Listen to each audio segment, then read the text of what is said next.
Conclusion: Vergil Ortiz could stop Lubin, or Lubin could show some lateral movement. I say be first and go to Ortiz's body. Split the high guard, turn him with every option. You could go to war like you did with Fundora, or you could box, stay off the ropes, and don't get slaughtered. See a sledgehammer can only hit what's not moving.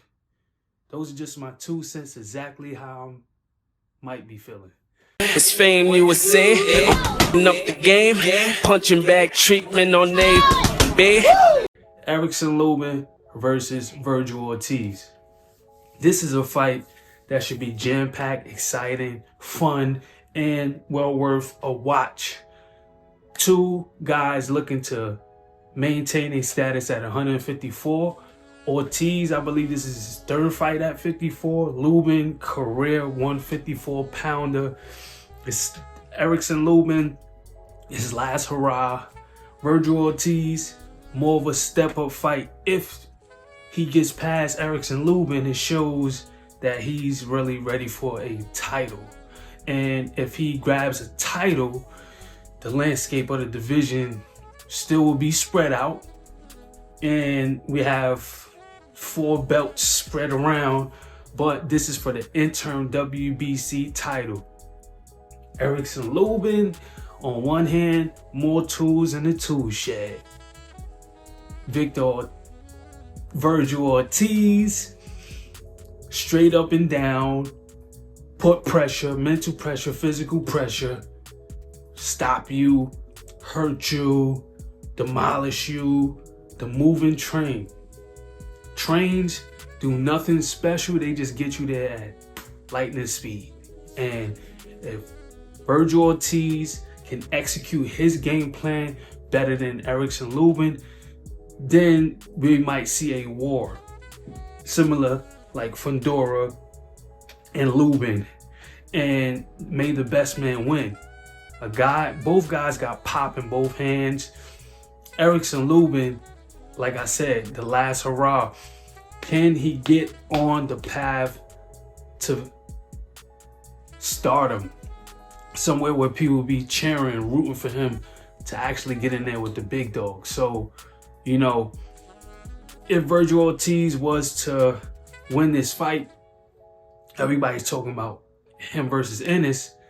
But can Erickson Lubin stop those plans like he said he would? Of course, Ennis just had a fight with, forgot the guy's name, and people weren't impressed with it based off of the level of the competition that it was. Now, Ortiz, he hasn't done much, in my opinion, at 54 for me to be like, oh my God, Ortiz is the man. And Lubin, his resume, Charlo, Fundora, what's the last guy he fought? I forgot his name. It starts with a C. But and just look at everybody else. You know, he fought Goucher. He has a long list of guys at 54. So his competition at 54 has showed he's dealt with more fire. He's walked on coal without shoes plenty of times. You know, he's ran inside that house that was burning and came out alive on the other end, based off of Ortiz, who's just training at 154. He didn't even run into a house yet. He's still just using the hose, you know? So this fight is interesting, and what happens next. Here's how I see it could go. If Lubin decides to box, this fight, Lubin has to be first, and he has to not just fight in spurts all the time. Sometimes he's going to have to bring it to Ortiz. Then he's going to have to be a complete fighter, which he has the intangibles to be a complete fighter. My main thing with Lubin is Lubin at times is not first, and he likes to pick his spots a little too cautiously. I don't know where that comes from, but maybe I do, because sometimes when you're in the ring, personally, when I'm in the ring, there's shots that I want to throw, but I'm not 100% confident. But boxing for as long as you have as Erickson Lubin, I wouldn't think that would be a factor. But I don't know what's going on in his head when it comes to that. To me, that's just what I see. At times, it's times where I'm looking at the fight from a coach's perspective and seeing like, why is he not letting these shots off? They're there. But I'm not in the ring where I can see him, and it's like, okay, now he throws a shot, you know, about 10 seconds later, 7 seconds later. So I don't know if that comes from him being stopped or whatever the case may be.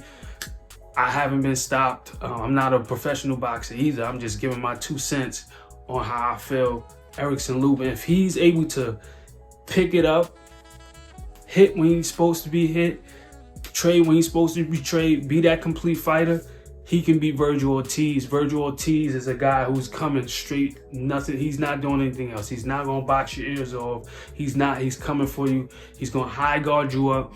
He's gonna put mental pressure on you. He's gonna put you in a box where to see if you can handle it. If you cannot handle it, it's gonna be a long night. You're either gonna get stopped or you're gonna be in there for a war or a lot of damage to you, because that's his game. Lubin has power in both fists. So we're gonna see how Vergil Ortiz's chin holds up. But here's another thing. A lot of people like to see Erickson Lubin is chinny, you know? So we're gonna see if Lubin can handle Vergil's power. This is a very good fight. I don't know if it's a 50-50 fight. Maybe it is. Let's just say it is a 50-50 fight.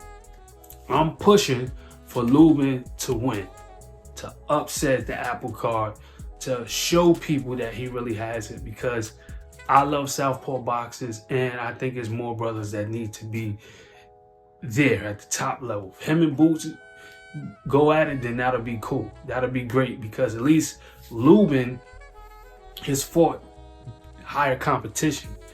If Ortiz wins in his fights, Ortiz is not that proven to me. He's not that proven, you know. And based off skill, skill set too, for me, is a big thing. He doesn't have the best jab. He doesn't have the best slip or in and out or countering. He's just, to me, straight up and down. And that's how he wins fights. Perfect. That's his style. That's how he gets it off. Perfect. What I'm saying is, I truly believe that Erickson Lubin has more tools. Vergil Ortiz has the will. We're going to see who breaks, who has the better game plan on fight night for this interim WBC title. Who knows if Jerron Ennis is next? You still got Thurman versus Fundora up in the air. We'll see if that fight still goes on. That would be crazy if Thurman beats Fundora and somehow has to face up with Lubin. 2 guys from Florida with history, same hometown. That'll be crazy. I don't know if that fight will even be made, but so you still got that. Man, this is a great fight for a 154-pound division. Honestly, to be 100% honest, this is a wonderful fight to see where both guys are. Can Lubin maintain and even rise to the occasion? Because Ortiz has them people behind him. He got the Mexicans behind him. He got a fan base behind him. So if Lubin can beat Ortiz, he'll take some of them fans. And can he stay consistently beating these top guys? You know? Because if he beats Ortiz, then that puts him in line for the winner of Thurman versus Fundora, to possibly get his get back at Fundora if Fundora beats Thurman. You got Boots, who just got to the division. And then you got the other champions, which I don't know their names, to be honest. But my take is, I'm going for Lubin. I want Lubin to win, but he has to want to win more than I want him to win. And that goes for anybody who step in that ring. So salute to everybody who gets in the ring and anybody who's commentating on boxing. I hope you did 50 push-ups before you even made a video, because this is not for people to be keeping the bench warm. You gotta keep them gloves warm. You gotta get them hands sweaty. Everything is still a sport, so where's my sportsmanship award? And just like that, Famus is